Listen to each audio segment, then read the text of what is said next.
This is Ken Clemens, and once again, it's time to talk some Lady Panther basketball.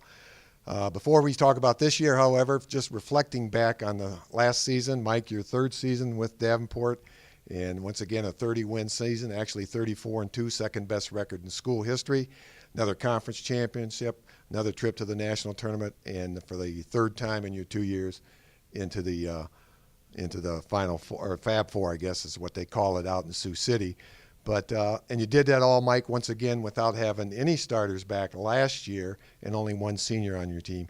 This year's team, a little bit different matter. 4 starters back, 11 people that were on the roster when we played out in the national tournament. Yeah, and I think the nice thing about our program is we do play a lot of players, and I think that makes up sometimes for losing starters. I think our players are battle tested and game tested, which is kind of nice, and it is a different position because we do have almost everybody back, and I think that sometimes that tends to put a little more pressure on you to be successful. But I think so far our players have responded. They're doing good things. They seem even maybe a little bit more focused and tuned in than they were last year. So all in all, I think it's a good thing.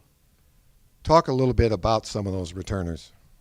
Well, obviously we've got a big senior class this year, and some of the, we had a lot of key contributors last year, but some of the returning starters from the senior class are Kia Frazier, kind of our point guard, kind of our leader, and, just a all-around player, effort, hustle, defender, and now this year she's even learned to shoot it a little bit, which is going to be kind of a nice addition to her game. And Swedes, Lene Branholm, being another senior that started for us last year.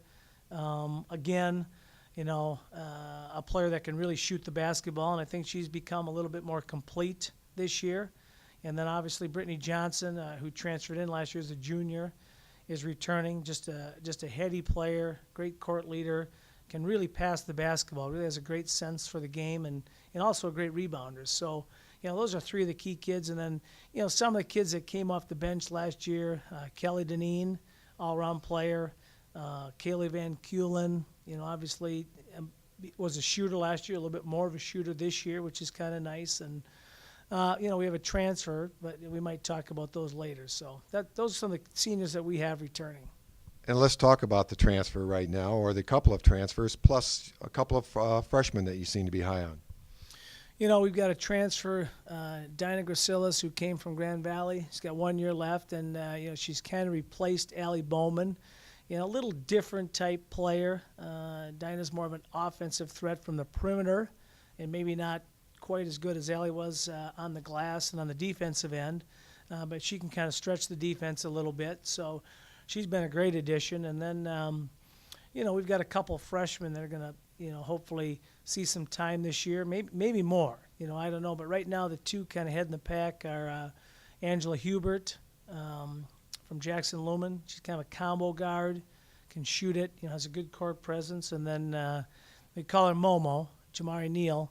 But, just an athletic player, kind of a wing-type slasher, and, just in a really solid defender, probably a better defender than I thought when we recruited her. So that's been a pleasant surprise. And, again, there's got some things to work on, but those 2 right now seem to add something that we don't have. The second component to a team is the coaching staff, and you've got Jory Monick back for her 3rd year, Kayla Gross for her 2nd season for you. And then Brian Morris, who's been here for a couple of years now, has got a different position on the coaching staff. Plus, you have a new member. Let's talk about those. Our staff, I've been doing a better job. I don't do a very good job of getting our staff involved, especially during the practice and the planning part of it. And I think this year we're doing a better job. We've got 4 groups a lot in practice. They work with a group. It's been really good. We've also given them some things to focus on in practice, and they've done a good job with those. And they're giving me input this year. They really are. And I guess I've always had the input. I just haven't taken it as much as I have this year. So that's been good. And Jory's been here. This is her 3rd year, and she's does a lot of the recruiting, a lot of the administrative stuff. But now she's been getting more involved in the practice. And Kayla's on her 2nd year, and she played for us, and has good understanding. She kind of handles the academic piece, some of the travel stuff, equipment, and then also has become more involved in practice, which is good. And then Brian, like you said, he's coaching like our reserve group. They play about 20 games, which is kind of nice because our players are playing. They're not sitting the bench and watching. They're actually playing. And then we've got Eric Kudus, who was a high school coach in Lansing and an AU coach, and he's got kind of a calming presence. You know, I'm kind of the high-strung, let it all out type coach, and he's kind of level-headed, calm, and he really understands the game and does a good job, you know, working with our players. So I think that the staff is a I don't know how you say it. I'm bad with my English stuff, but they complement me well. But there's also I think we've got every base covered, which is kind of nice. Looking at your schedule, without question, I think this is the toughest schedule Davenport's ever had to play in women's basketball. Your eight non-conference games, 2 of them are against Division I powerhouse programs. One of them actually a Big Ten school, and then 4 of your 6 other games, non-conference, are against teams that were in the national tournament, including 2 of them that were in the Fab Four. You know, we did this kind of hoping that this would be, you know, one of our better years with the returning players, and so we kind of tried to load the schedule up a little bit. Problem is, it's going to be loaded up against next year because we have to return all those games. But you know, I think the one with Michigan kind of creeped up at the end of the summer.